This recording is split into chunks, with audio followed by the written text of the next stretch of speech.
नमस्कार दोस्तों, आप देख रहे हैं प्रज्ञा न्यूज। आज है 30 जनवरी, दिन है शुक्रवार और आप हैं मेरे साथ आज की सभी बड़ी खबरों और बड़े बदलावों को जानने के लिए। क्या अजीत पवार के निधन के बाद महाराष्ट्र की राजनीति पूरी तरह बदल जाएगी? और क्या आपने सुना है कि कैसे एक फैक्ट राइटिंग ऐप ने लोगों के करोड़ों रुपए ढकार लिए हैं? आज की इस न्यूज बुलेटिन में हम बात करेंगे देश और दुनिया से जुड़ी खास अपडेट पर और जानेंगे कि क्या आज कौन कौन से बड़े बदलाव हुए हैं। देश दुनिया में ऐसी कौन सी घटनाएं घट रही है जिनका सीधा असर हम लोगों पर पड़ने वाला है। सोने चांदी के भाव से लेकर मौसम के हाल तक आज की खबरों में सब कुछ कवर करने वाले। चलिए शुरू करते हैं आज का ब्रेकिंग न्यूज धमाका। दोस्तों, आज की पहली अपडेट है अजीत पवार के महाराष्ट्र की राजनीति का डे 1। जी हाँ, दरअसल 29 जनवरी को अजीत पवार के अंतिम संस्कार के बाद आज 30 जनवरी को महाराष्ट्र में आधिकारिक शोक का दूसरा दिन है। आज सबकी नजरें इस बात पर है कि उनकी जगह उप मुख्यमंत्री कौन बनेगा। क्या एनसीपी यानी अजित का गुट एकजुट रहेगी या फिर शरद पवार के साथ सुलह की कोशिशें और तेज हो जाएंगी। आज मुंबई में एक महत्वपूर्ण कैबिनेट मीटिंग हो सकती है जो राज्य का भविष्य तय करेगी।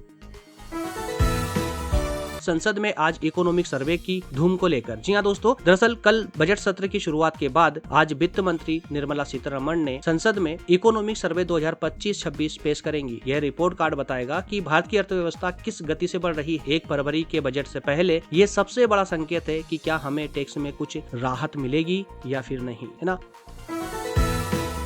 अनिल अंबानी ग्रुप की 1885 करोड़ रुपए की संपत्ति की जब्ती को लेकर। दरअसल कॉर्पोरेट जगत में आज हड़कंप मच गया है क्योंकि ईडी ने अनिल अंबानी ग्रुप के खिलाफ बड़ी कार्रवाई करते हुए 1885 करोड़ की संपत्ति कुर्क की है। ये कार्रवाई यस बैंक के साथ हुए धोखाधड़ी के पुराने मामले से जुड़ी है। इसका सीधा असर रिलायंस कैपिटल और रिलायंस इंफ्रास्ट्रक्चर के शेयरों पर पड़ सकता है। शेयर बाजार के निवेशकों के लिए ये खबर एक चेतावनी हो सकती है कि वे अपने निवेश की रणनीति को एक बार फिर से जांच लें। तो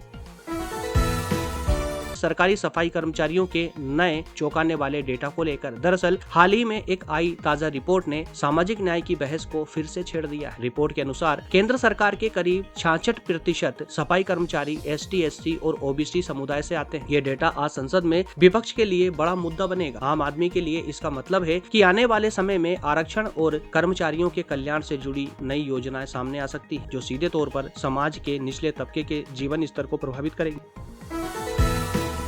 बिहार में जिला परिषद चुनाव और सियासी माहौल को लेकर अगली अपडेट आ रही है। बिहार में आगामी 5 फरवरी को होने वाले जिला परिषद के उपचुनावों को लेकर आज नामांकन और रैलियों का आखिरी दौर है। क्योंकि अजित पवार इन्हीं चुनावों के प्रचार के लिए महाराष्ट्र से निकलने वाले थे, इसलिए बिहार की राजनीति में भी संवेदना का माहौल है। इन चुनावों के नतीजे तय करेंगे कि ग्रामीण स्तर पर नीतीश कुमार की पकड़ कितनी मजबूत है। ये ग्रामीण जनता के विकास और स्थानीय मुद्दों पर अपनी राय रखने का आखिरी मौका हो सकता है।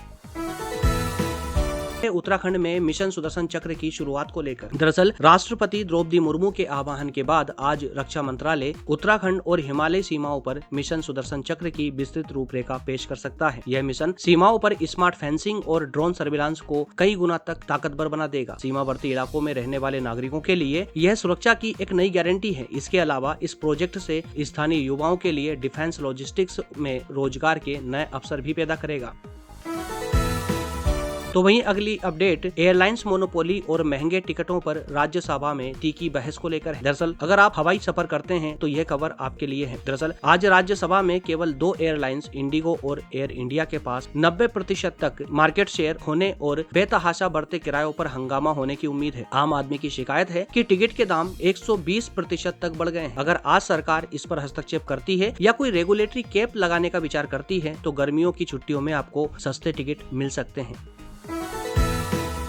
तो वहीं अगली अपडेट है टीवी पर पान मसाला विज्ञापनों पर अंतिम प्रहार को लेकर। दरअसल दोस्तों, सोशल मीडिया पर बढ़ते गुस्से के बाद आज संसद में उन मशहूर हस्तियों के खिलाफ सख्त कानून की मांग उठी है जो पान मसाला और सट्टेबाजी वाले ऐप्स का विज्ञापन करते हैं। सरकार एक नया एडवाइजरी पैनल बना सकती है जो इन विज्ञापनों को प्राइम टाइम से हटा दे। इसका सीधा असर युवाओं की आदतों और टीवी देखने के अनुभव पर पड़ेगा। स्वास्थ्य के प्रति जागरूक जनता के लिए यह एक बड़ी जीत साबित हो सकती है।